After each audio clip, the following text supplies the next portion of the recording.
Bonjour à toutes et tous, bienvenue pour ce nouveau tutoriel de chimie sur l'optimisation d'une synthèse, optimisation d'une synthèse en chimie organique.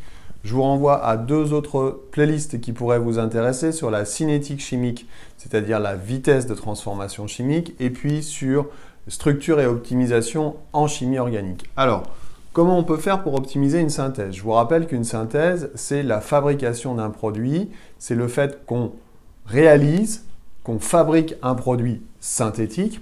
Et donc cette synthèse peut être améliorée de différentes façons, notamment sur la vitesse de cette synthèse, le temps mis pour atteindre l'état final, le fait qu'on puisse atteindre l'état final plus rapidement.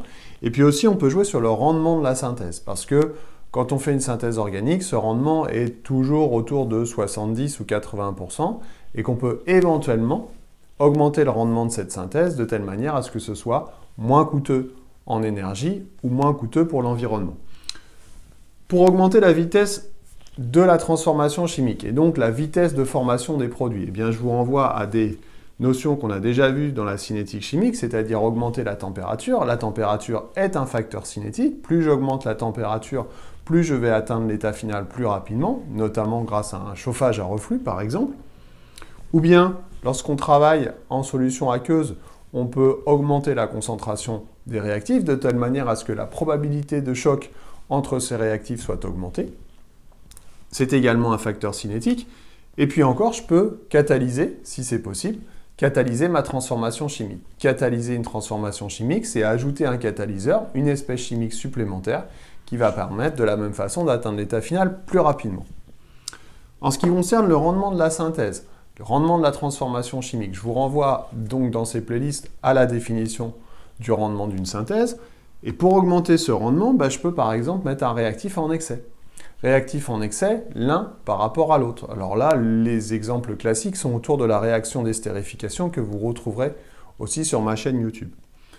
Qu'est-ce qu'on peut faire à part mettre un réactif en excès? On peut aussi éliminer un produit parce qu'en fait, quand on fabrique ces produits, il est possible que les produits, lorsqu'ils sont formés, réagissent à nouveau ensemble pour reformer les réactifs et aller dans le sens contraire. C'est le cas justement sur la réaction d'estérification où quand on fait réagir un acide et un alcool pour donner un ester, on produit non seulement un ester, mais on produit aussi de l'eau.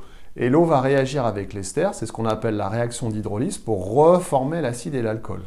Ainsi, si j'arrive à éliminer soit l'ester, soit l'eau quand ils se forment, eh bien, on va éviter le fait qu'ils réagissent ensemble et cette hydrolyse ne sera plus possible. Le rendement va donc être mathématiquement augmenté. Alors, comment on peut faire pour éliminer un produit?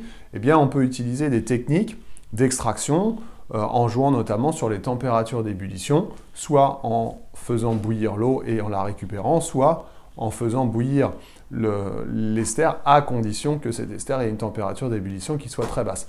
Mais l'objectif, c'est d'éliminer ce produit lorsqu'il se forme pour éviter la réaction inverse. Voilà quelques petits conseils, quelques petites astuces, quelques petites techniques qui vont permettre d'optimiser la synthèse d'un produit synthétique. Voilà, je vous dis à bientôt pour d'autres tutos. Bye bye.